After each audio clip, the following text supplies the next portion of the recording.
आज के समय में दुनिया के हर एक कोने में कहीं ना कहीं महादेव का मंदिर ज़रूर मिल जाता है और यह सभी मंदिर मनुष्य के द्वारा ही बनाए गए हैं।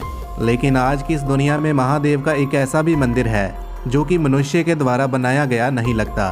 हमारी साइंस ने चाहे कितनी भी तरक्की कर ली हो, लेकिन साइंस इस तरह का मंदिर बनाने के लिए आज भी सक्षम नहीं है।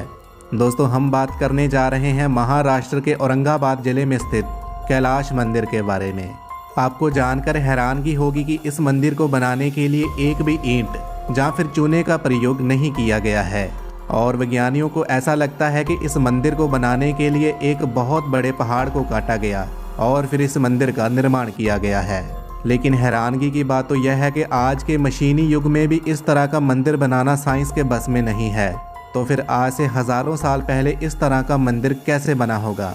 विज्ञानियों के द्वारा बताया गया है कि इस मंदिर को बनाने के लिए कम से कम 4 लाख टन पत्थर को काटा गया होगा।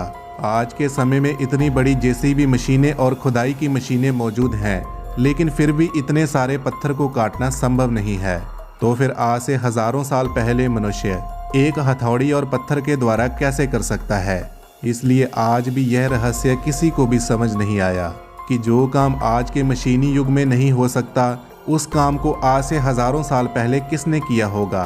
इस मंदिर के बारे में जो कहानी प्रचलित है, उसके अनुसार कहा जाता है कि इस मंदिर का निर्माण राष्ट्रकूल के राजा कृष्ण प्रथम ने करवाया था। दरअसल राजा कृष्ण प्रथम को एक बीमारी थी, तो रानी ने भगवान शिव से प्रार्थना की कि अगर राजा प्रथम ठीक हो जाते हैं तो मैं यहाँ पर एक मंदिर की उसारी करवाऊंगी और जब तक यह मंदिर पूरा नहीं बन जाएगा तब तक मैं व्रत रखूंगी। उसके बाद राजा प्रथम जी तो ठीक हो गए, लेकिन रानी को बताया गया कि इस मंदिर को बनाने के लिए बहुत लंबा समय लग सकता है और इतने लंबे समय तक व्रत रखना संभव नहीं है। जिसके बाद रानी ने शिव शंभू महादेव से मदद मांगी। कहा जाता है कि इस मंदिर को बनाने के लिए एक अस्त्र भेंट किया गया, जिसको भूमि अस्त्र कहा जाता है, जो कि पत्थर को भी पिघला देता था और उसी अस्त्र से इस मंदिर का निर्माण किया गया है।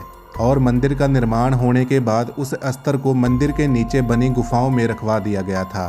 इस बात को सुनने के बाद हमारी साइंस भी यह मानती है कि इस मंदिर को बनाने के लिए किसी चमत्कारी टेक्निक का इस्तेमाल किया गया होगा, क्योंकि आज भी हमारे पास कोई भी इस तरह की टेक्निक नहीं है जो पत्थर को पिघला दे। अगर इस मंदिर को देखा जाए तो शिवलिंग के सामने नंदी की मूर्ति है और मंदिर के नीचे हाथियों की मूर्तियां बनाई गई है, जिनको देखकर ऐसा लगता है कि मंदिर का पूरा भार इन हाथियों की पीठ पर ही है।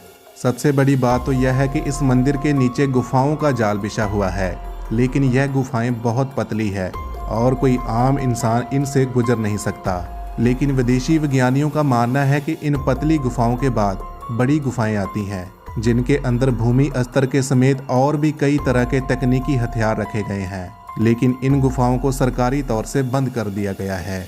दरअसल जब भारत पर अंग्रेजों का राज था, तब उन्होंने कैलाश मंदिर के नीचे की गुफाओं में रिसर्च करना शुरू कर दिया था। कहा जाता है कि उस रिसर्च के दौरान अंग्रेजों को इन गुफाओं के नीचे से रेडियो एक्टिविटी के प्रमाण मिले थे, लेकिन यह रेडियो एक्टिविटी गुफाओं के बहुत नीचे से आ रही थी और यह रेडियो एक्टिविटी एक ही स्रोतक से आ रही थी।